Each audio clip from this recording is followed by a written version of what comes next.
Culturalia. El cine clásico español se pasa al Blu-ray. Aunque la industria del cine español pasa por uno de los momentos más difíciles y el mercado del soporte físico ha caído en picado debido a la piratería, la empresa Mercury Films, en colaboración con Divisa Home Video, acaba de sacar al mercado una nueva colección de películas mayoritariamente españolas en formato Blu-ray, aunque también incluye coproducciones y joyas del cine italiano como Ladrón de bicicletas de Vittorio De Sica.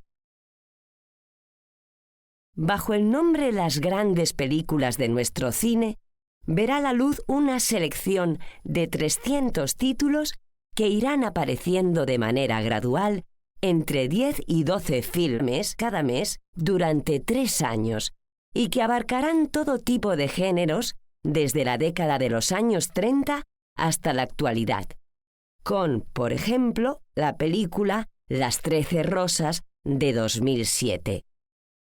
La gran novedad es que todas las películas han sido restauradas y remasterizadas, lo que supone un hito en alguno de esos títulos, inéditos en estos formatos, como es el caso de la película Matador de Pedro Almodóvar.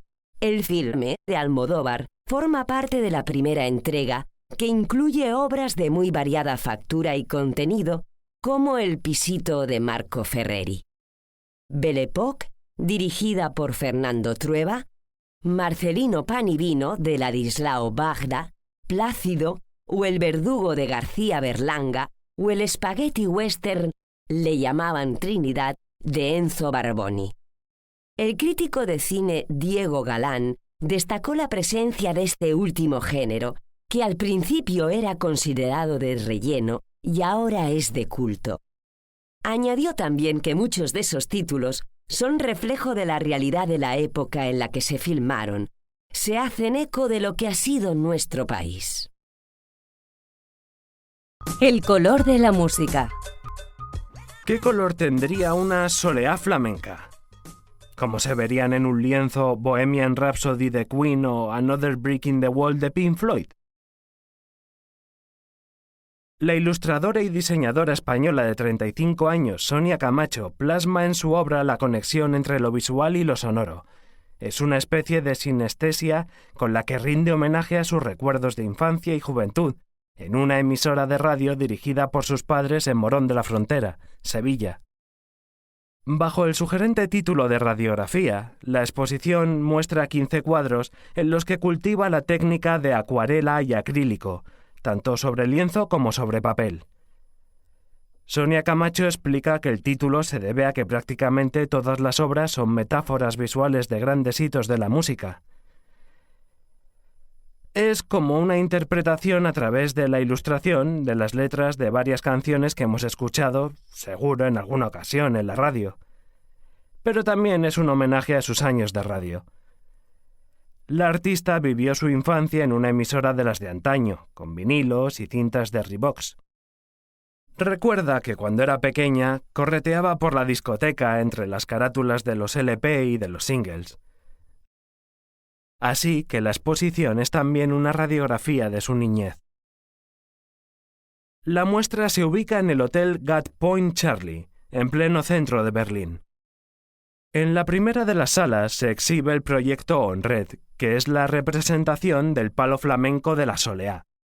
A través de 4 lienzos se cuenta una historia de amor, de pasión, de celos y de tragedia, donde lo importante son las caras y las manos de los personajes, acompañadas de un potente fondo de color rojo. En la segunda sala se suceden hasta 11 ilustraciones que hacen referencia a otras tantas canciones, que son hitos imprescindibles en la historia de la música. La película 8 apellidos vascos da el salto al teatro. Escrita, entre otros, por el co-guionista de la película, Diego San José, Más apellidos vascos se estrenará en el Teatro Marquina de Madrid. Diego San José, coautor del libreto, explica que el objetivo de la obra es llevar la clave de humor de la película al lenguaje teatral. No tanto el argumento, sino el mecanismo que hay detrás, el choque de identidades entre el norte y el sur, para que aquel que ha visto la película pueda seguir riéndose con el mismo tipo de humor, pero aplicado a otro formato. La obra, con una estructura fragmentaria, está formada por 8 historias breves que, si bien comparten el espíritu del gran taquillazo del último cine español, no repiten los personajes que vimos en la gran pantalla. Lo que aparece es el mismo tipo de diferencias entre las dos culturas, la andaluza y la vasca. Y hay más diferencias, en palabras del autor. Si bien en la película el marco es el País Vasco y vemos a un andaluz pasando apuros en el norte, en la obra de teatro, como hay más idas y venidas argumentales y hay más historias, hay de todo. Así que veremos a vascos pasándolo mal en el sur, que es algo que no se ha visto en la película. Buenas tardes, perdone. ¿Sería usted tan amable de informarnos sobre lo que se puede hacer esta noche en Madrid? Solo nos quedamos hoy y nos gustaría aprovechar el tiempo. Con mucho gusto. Esperen un momento, si no les importa. Lo busco inmediatamente. Vamos a ver. La oferta es amplísima, pero me permito sugerirles, por ejemplo, que asistan a un buen musical. Aquí dice que en el nuevo Apolo se pone en escena una adaptación de un gran clásico de la literatura española, Don Juan, un musical a sangre y fuego. Bueno, nosotros no somos muy clásicos. Puede que esta adaptación no nos guste demasiado, ¿no? Hombre, yo os aconsejaría que empezaseis a disfrutar de otros estilos también. No sé, a mí no me apetece mucho ir al teatro. Haga el favor de indicarnos otras actividades. No se preocupen, hay mucho más. Este espectáculo que aparece aquí es de magia contemporánea. Se llama La Gran Ilusión. ¡Nos encanta la magia!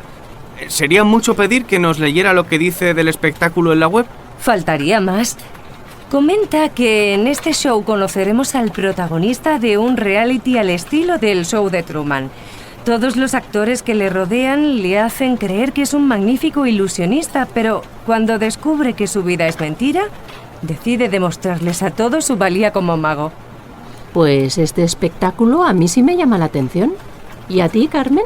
No está mal, aunque a mí me apetecería algo más divertido. Dicen que la risa alarga la vida y adelgaza. Un momento. Estoy viendo aquí un espectáculo de Lelutier. Imagino que los conocerán, ¿no? Claro, pero nunca he tenido la oportunidad de verlos en directo.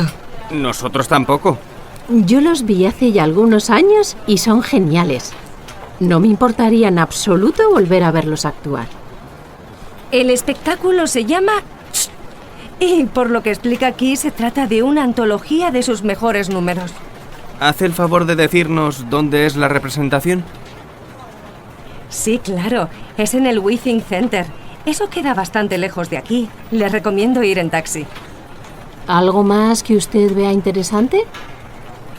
A ver si así nos decidimos de una vez. Sí, además son las 8. Se está haciendo tarde.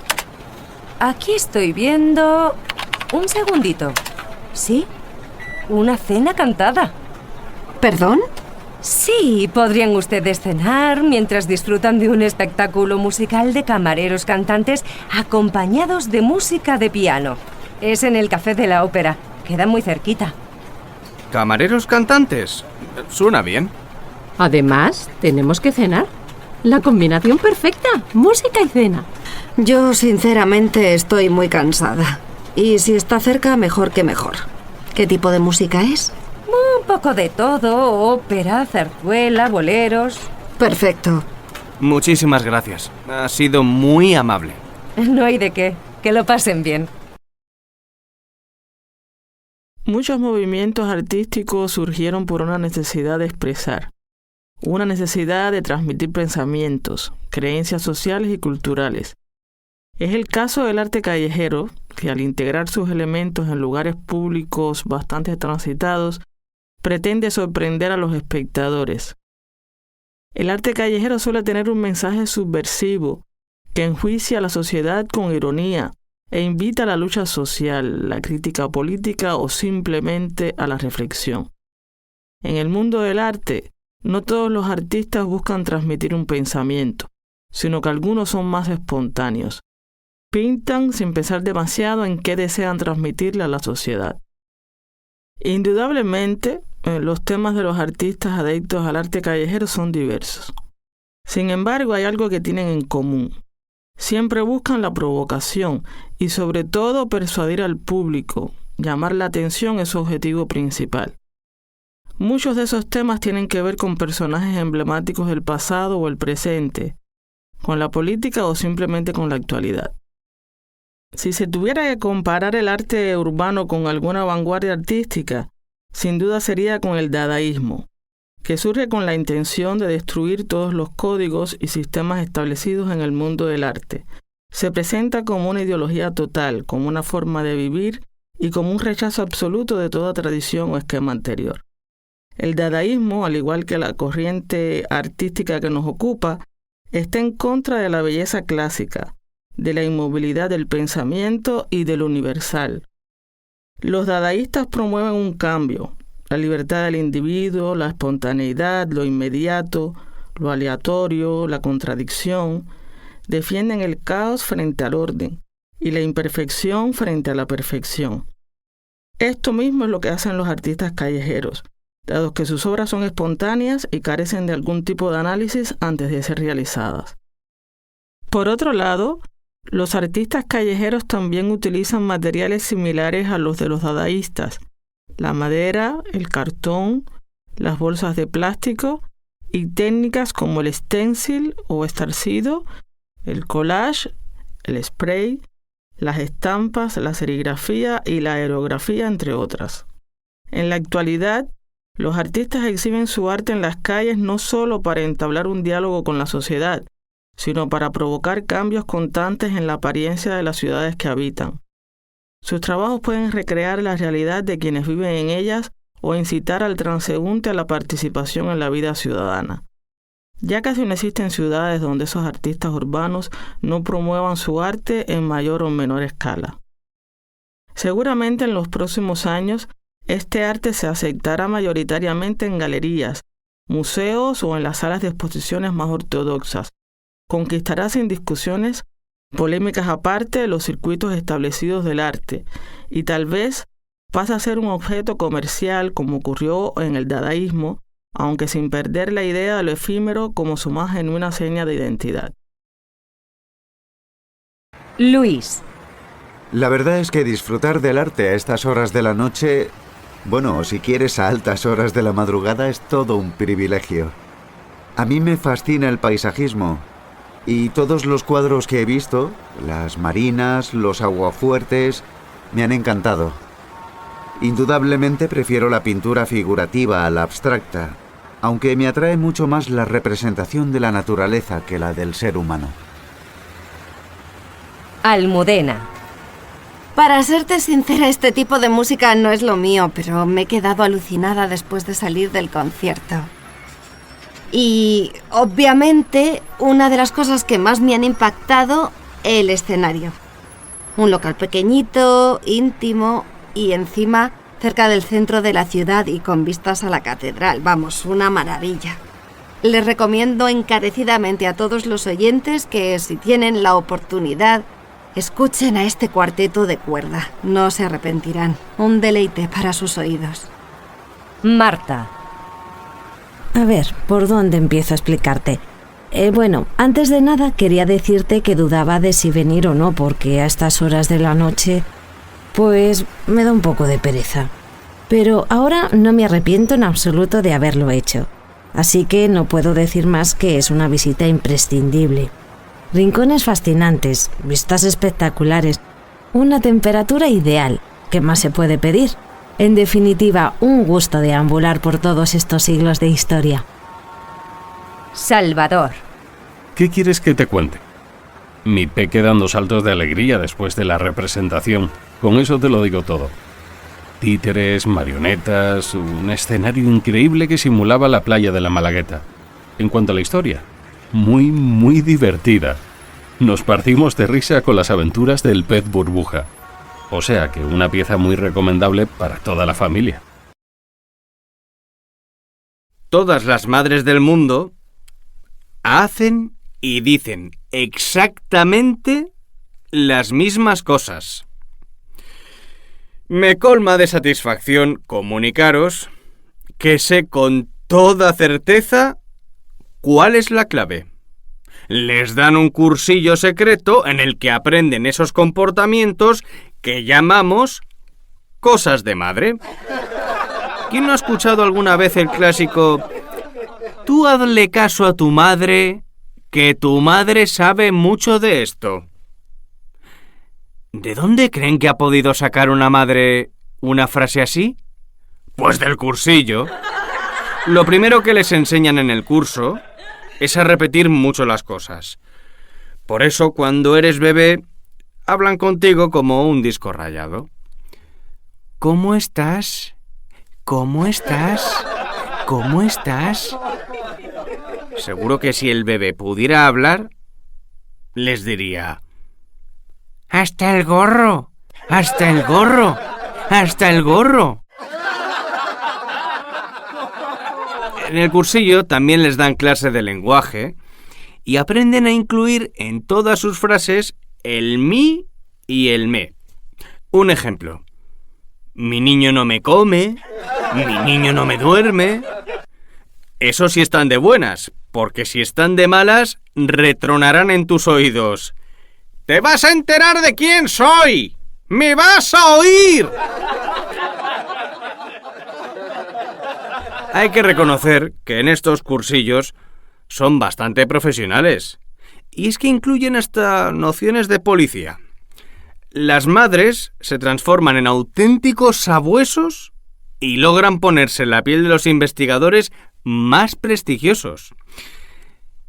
¿Tú has fumado? ¿O tú has bebido? ¿Esos calcetines llevan 3 días sin cambiarse?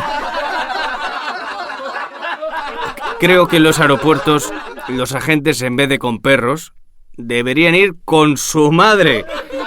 Pero lo que no les enseñan en el curso a las madres es que sus hijos crecen. Ya vives solo. Vas a verla cada 15 días. Pero eso no les impide seguir cebándote. Tu madre te pone en la mesa la comida de 2 semanas.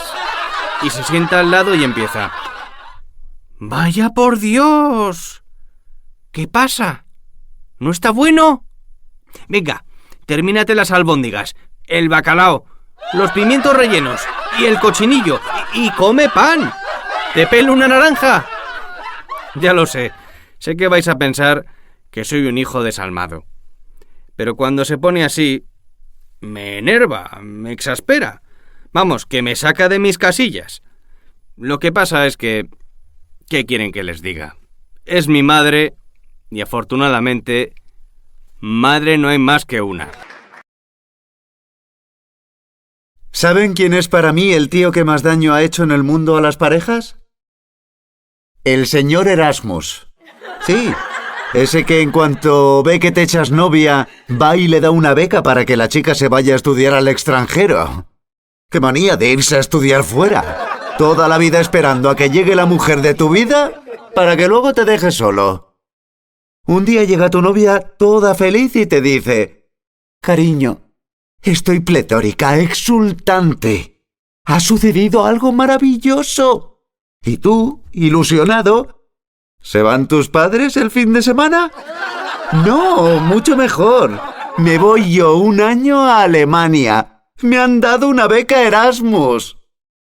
Tú te quedas helado, de una pieza, y le dices: ¿a Alemania? Mientras te quedas pensando para tus adentros: hay que ver, ¿qué se le ha perdido a esta mujer tan lejos? Y además, aunque se le haya perdido algo, con lo grande que es Alemania no lo va a encontrar. Cuando asimilas tu nueva situación, te sientes hundido en la miseria. Se te viene el mundo encima y tu vida da un vuelco.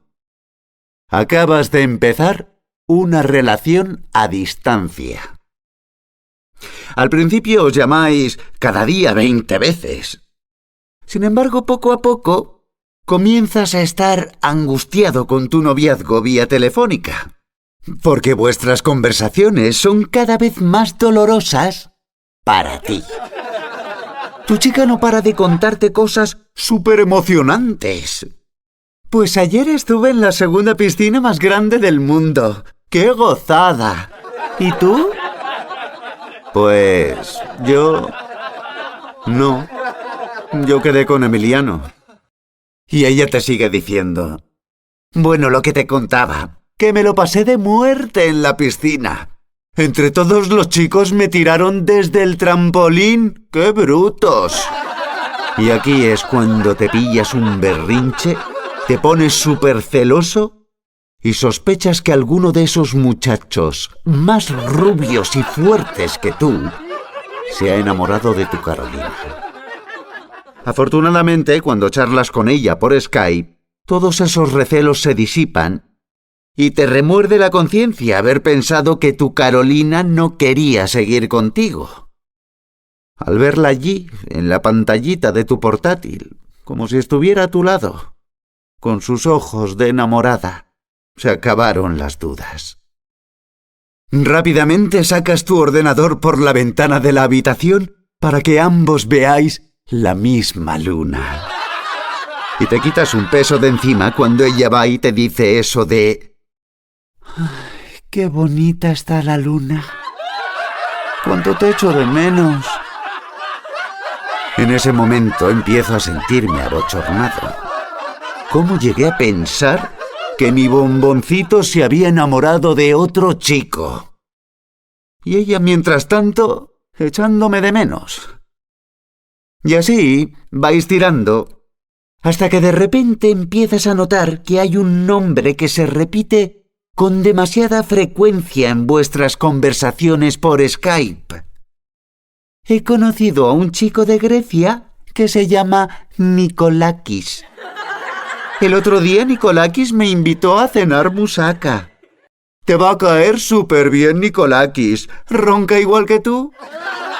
Y claro, te vas corriendo a revisar las fotos que ha colgado ella en su Facebook para intentar descubrir quién es el tal Nikolakis. Y enseguida lo ves. Es el que la coge por la cintura en la segunda piscina más grande del mundo. Y entonces el mundo se me viene encima. Pero no queda otra. Tengo que reconocer que todo esto de Nikolakis es la gota que colma el vaso. Ay, he perdido para siempre a mi Carolinita. Ustedes perdonen que corté. Señora, ¿tiene un minutito? Perdone que le asalte así, de esta manera, de repente, en medio de la calle, pero es que estamos entrevistando a la gente sobre su experiencia cuando compra por Internet. No sé si sabrá que este tipo de comercio está creciendo a pasos agigantados en nuestro país. ¿Usted está habituada a él? ¿Lo prefiere al tradicional? ¿Qué opina? Pues mire, tengo que confesarle que con la tecnología tengo una relación de amor-odio. Pero reconozco que con la vida tan ocupada que llevamos hoy día, también es de agradecer que la computadora te ahorre tiempo y te evite el aburrimiento de esperar colas y tener que ir con prisas a todas partes. Yo últimamente suelo hacer la compra semanal del súper por Internet. Y he de decirle que a mí, por ejemplo, no me gusta nada la página de mi supermercado favorito porque parece una web 1.0, vamos, algo del siglo pasado. No tiene ni una sola foto descriptiva, la página no es nada atractiva, tiene una estética anticuada. Eso sí, es muy rápida. Además, como conozco perfectamente los productos, una hace el pedido ágilmente, lo cual no impide que haya que gastar un buen rato en darse de alta como cliente, completar un formulario y asumir unos costes de envío que a mí me parecen algo elevados. Le voy a contar lo que me pasó un día. Resulta que después de pasarme una hora haciendo el pedido, escribir todos mis datos, cerrar una fecha de entrega y pagar con mi tarjeta, recibo al rato una llamada de una operadora que no se caracterizaba precisamente por su amabilidad, diciéndome que no pueden servírmelo porque la zona donde vivo no está en su área de cobertura y que, por consiguiente, dan por anulada mi orden de compra. Eso sienta mal a cualquiera, ¿no? ¿Sabe usted lo que no entiendo? ¿Por qué no me lo advirtieron antes de terminar el pedido? ¿No le estaría aburriendo, caballero? ¿Que si yo tengo buena experiencia con las compras por internet? ¿Me haces esa pregunta en serio? Es que lo mío es muy largo de contar, no sé ni por dónde empezar. ¿Se lo cuento? Bueno, pues mi pesadilla empezó cuando se me ocurrió la feliz idea de vender mi portátil para poder comprarme otro con más prestaciones y mucho más ligero. En fin, el caso es que lo puse a la venta en un servicio de comprar por internet mediante subasta. Es una web muy conocida con la que me había ido muy bien. Y bueno, en cuanto subí a la página las fotos de mi ordenador, encontré a quien me pareció entonces el comprador perfecto. Era de confianza porque tenía un perfil lleno de estrellas. Así que yo me las prometía muy felices. Me puse en contacto con él para preguntarle si deseaba abonarme el dinero con tarjeta o si prefería una de esas tarjetas virtuales con las que puedes pagar en sitios web sin tener que dar tus datos bancarios. Total, que se decidió por la tarjeta virtual. Entonces empaqueté el ordenador con mucha espuma protectora dentro de una caja y lo mandé por mensajería y me dijeron que al día siguiente estaría en el lugar de destino. Todo iba de maravilla hasta que 2 días después recibo un correo de la compañía de mi tarjeta electrónica en el que me dicen que no podía disponer del dinero porque el comprador había puesto una reclamación ya que el producto no se correspondía con lo anunciado. Y acto seguido recibo un nuevo correo con un montón de fotos de mi ordenador donde se veían golpes y desperfectos que no había antes.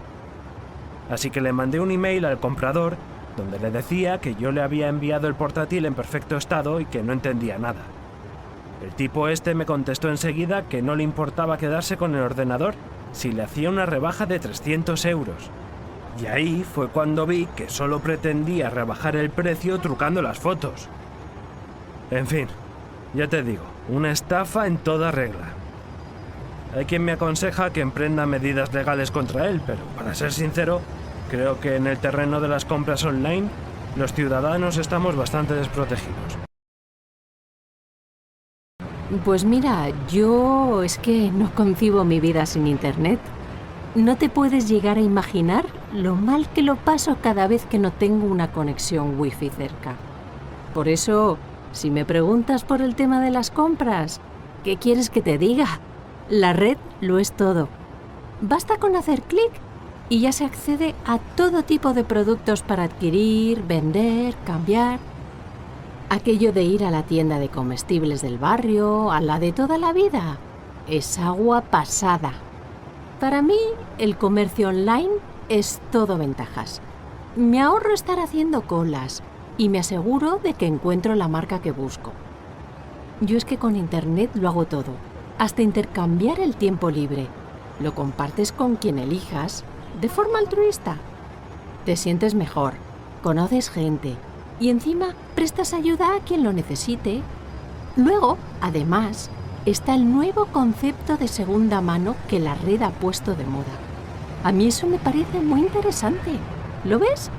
Porque así, si tienes algún objeto en casa del que quieres deshacerte, porque ya te has cansado de él, no sé, ¿qué se me ocurre?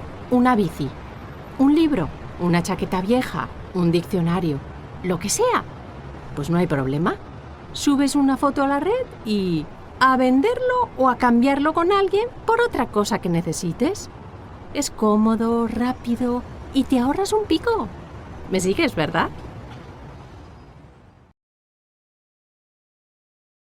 ¿Sí? Nati, hola, soy Candela. Te pillo en mal momento. No estarás muy ocupada, ¿no? No, Candela, ¿qué va? No te preocupes, espera. Termino lo que estaba haciendo y te atiendo. Un segundito. Ya. ¿Cómo estás? ¿Cuánto tiempo sin saber de ti? Bueno, ahí voy tirando. Mira, es que quería hablarte de un problema con unas conservas que compré el otro día. Me siento estafada, por eso te llamaba, porque a ti no hay quien te gane en esto. Al trabajar en la OCU me podrías orientar, supongo. Bueno, me alabas más de lo que merezco. Pero cuéntame, ¿qué es lo que te ha pasado? Verás, resulta que compré hace unos días unas latas de mejillones. Por fuera tenían buena pinta. El caso es que cuando las abrimos en casa los mejillones estaban en mal estado y olían fatal. Quisimos ver la fecha en la que caducaban, pero no se veía absolutamente nada. Parecía que la hubieran borrado. ¿Me sigues? Sí. Verás, es que las etiquetas están dando muchos problemas. Ocurre muchas veces que compramos un paquete de pavo que, en realidad, solo tiene un 20% de pavo. O los yogures, que les gustan tanto a nuestros hijos, con sabores a fruta, pero que de fruta no tienen nada de nada. Ya, por eso te llamo, porque tengo un montón de latas en casa. ¿Qué hago? ¿Las llevo al supermercado? Pues claro, mira, te voy a leer lo que dice la legislación al respecto. Dice: si una persona adquiere un alimento caducado, tiene derecho a que el vendedor se lo restituya por otro similar cuya fecha de caducidad o de consumo preferente no haya pasado. De no ser posible, se tendrá derecho a que se le devuelva el precio pagado por él. Muy bien, pues entonces allá que me voy cargada de latas. Eres un hacha en lo tuyo. Y fíjate bien cuando cojas otras latas. El etiquetado debe ser legible, comprensible, indeleble y fácilmente visible. De todas formas, ponte las gafas, guapa. ¡Qué graciosa! Sí, lo tendré en cuenta la próxima vez que vaya a hacer la compra. Venga, otro día hablamos. Si te ponen algún impedimento en el supermercado, no dudes en llamarme y ya te digo lo que puedes hacer. ¡Chao! Muchas gracias. Adiós.